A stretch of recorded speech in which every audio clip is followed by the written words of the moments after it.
My position was eliminated. Institutional harassment. To the point of burnout, I had to see a psychiatrist, until I was dismissed for incapacity. They tried to fire me for gross misconduct. 28 years of career, wiped out. Article L1332-4 of the French Labour Code. Accused of misappropriating equipment. 2 statements, identical word for word. Wave of retaliation against my colleagues. Cashier verbally assaulted.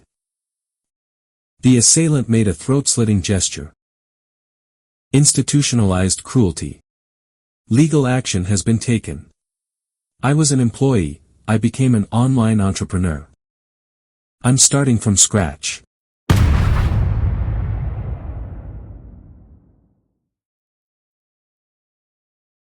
Hello everyone. Welcome to my new YouTube channel. My name is Raphaël, I'm 52 years old, this is my first video. I made it as a personal account.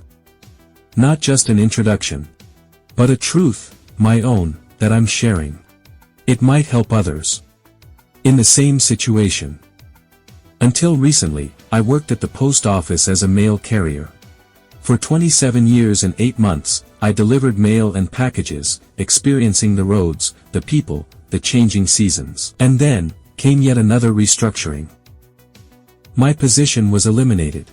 The reassignments, especially the shifts, weren't suitable at all. This elimination was just the beginning. Like my colleagues, I suffered institutionalized psychological harassment. Constant pressure, systematic belittling, wear and tear, leading to burnout. My doctor put me on sick leave for reactive anxiety and depression. I had to see a psychiatrist. I had to face the facts, my future at the post office was compromised. So I definitively refused all reassignment offers. Until I was laid off. Yes, 28 years of service, swept away with a wave of the hand. La Poste guessed my intentions, they knew that after almost 3 decades, the severance package would be substantial. So, they tried to fire me for gross misconduct, by hastily filing a disciplinary report on 4 grounds, which I will detail, because this is where the real fight began.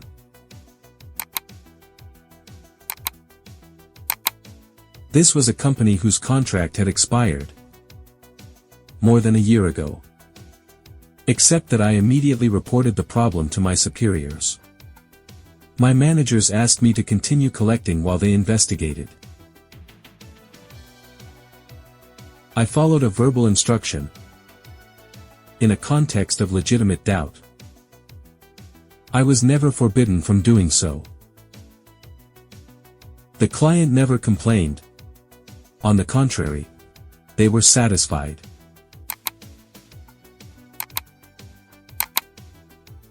In their haste to compile the disciplinary file, they forgot one detail. And a crucial one at that. Article L1332-4 of the French Labour Code is clear. No misconduct may give rise to disciplinary proceedings more than 2 months after the employer became aware of it. My managers. They asked me to continue working. But the incidents occurred well before that time. After that period, no sanction is legal.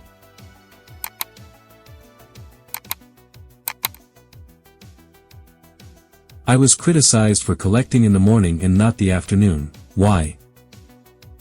Because the company's premises, located 80 kilometers from their shop, were used solely as a depot. In the afternoon, it was closed. A local arrangement, known to everyone, was in place long before I was assigned to the route. No complaints from the customer. No attempt at concealment on my part. Once again, they wanted to blame me. For a long-standing, tolerated, even encouraged practice.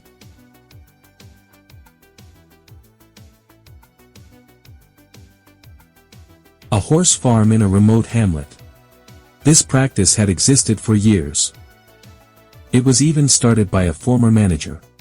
I continue to do it, as did my predecessors, who were never penalized. There is a long-standing, institutional tolerance here. You can't punish today what you tolerated yesterday. Without prior warning.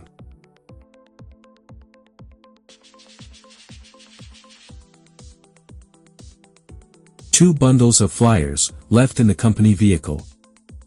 Reused to prop up the mail tray. Retrieved from the discarded cart. Not from another route, as incorrectly stated in the preliminary interview report. And for that, I'm accused of misappropriating materials. There was no proof of any personal gain. I always delivered all of my flyers. No one ever disputed that. It wasn't fraud. It was a practical measure, in a system that sometimes encourages resourcefulness.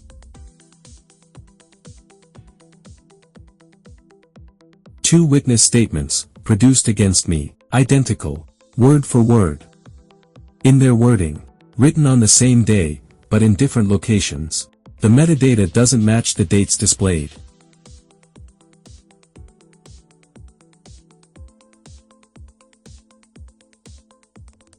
In law, this is called manipulated evidence. French case law is unequivocal. A copied and pasted testimony has little legal value.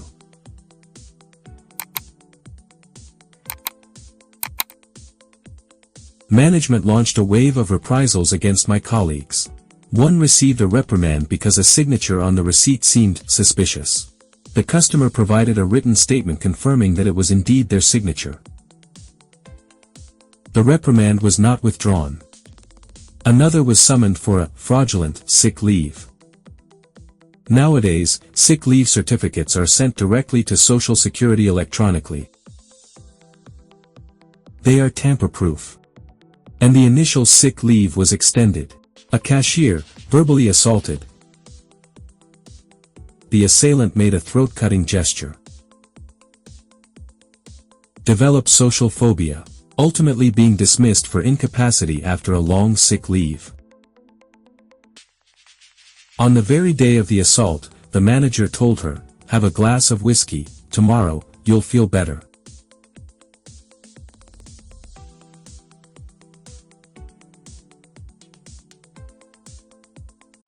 Another colleague, whose spouse is sadly terminally ill with cancer. She received a 3-month suspension without pay. And she is psychologically fragile. You can imagine the devastating impact this has. This isn't management anymore.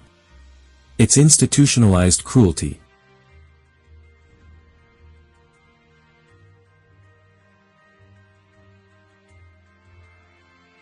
Let me review my performance evaluations. 2023, Experienced Officer, High Quality Work. 2024, Conscientious and Very Professional Officer. 2025, Serious and Diligent Officer. In 28 years, not a single disciplinary action. Suddenly, nothing seems to work. They're digging up old incidents, hastily fabricating disciplinary files. I have my doubts.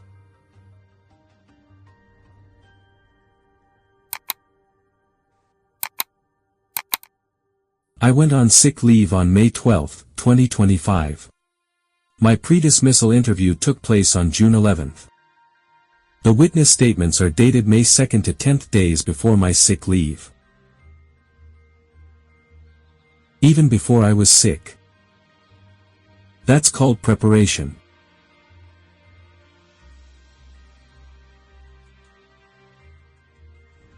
I'm sharing this testimony for one simple reason.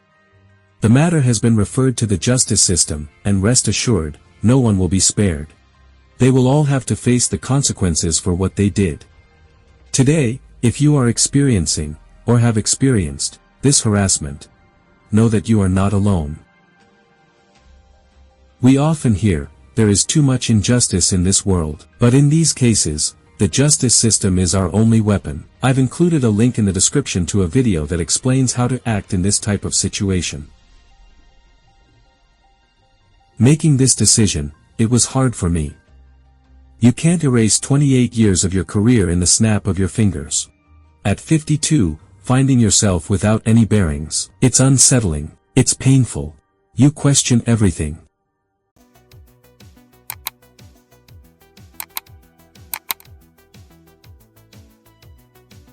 But I chose not to let myself be broken. I chose to start over, not out of despair, but out of dignity. Today, from being an employee, I've become an online entrepreneur. On my website, Travail-a-domicile, I share all my experience. Not to complain, but to help you do the same. You'll find blog articles, step-by-step tutorials, practical tips for launching and growing your online business.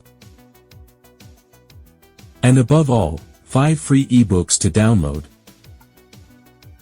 to teach you the essential basics and generate an income from home. I started from scratch. Without a network. Without training. Just with the will to take control of my life. That's it.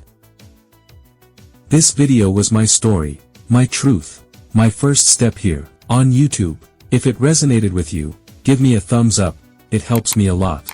Subscribe and turn on notifications, more videos are coming, about online business, career change, resilience. And if you have a specific topic or question you'd like me to cover, let me know in the comments. I'll do my best to answer it, with the same honesty. Thank you for watching until the end. Thank you for listening. And above all, don't let anyone decide your worth for you. See you soon, Raphaël.